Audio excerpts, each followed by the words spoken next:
মাথায় রাখতে হবে মকরের যাদের হেলথ ইস্যুস চলছে, হেলথ ইস্যুস নিয়ে চিন্তা করার মতো কিছু নেই। পরিস্থিতি স্বাভাবিক হবে, মানসিক চাপটাকে কম নিতে হবে। গুরুজনদের হেলথ ইস্যুসের ডেভেলপমেন্ট রয়েছে, যদিও এই সমন্বয় কিছু কিছু ক্ষেত্রে চাকরি জীবনে সাডেন কিছু প্রবলেম আনতে পারে।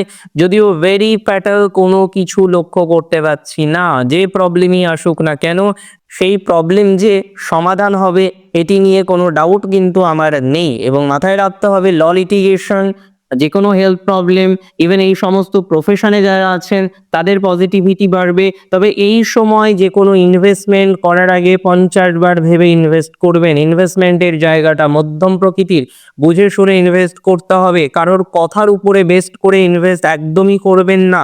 যাই ইনভেস্ট করুন না কেন লিখিতভাবে ইনভেস্ট করতে হবে, সেটা কিন্তু ফ্যাক্ট। তো চেষ্টা করুন লিখিতভাবে ইনভেস্ট করার। ইনভেস্টমেন্ট যদি ঠিকঠাকভাবে করতে পারেন, আমার মনে হয় পজিটিভিটির মাত্রাক্রম অনেকটা বৃদ্ধিপ্রাপ্ত হবে।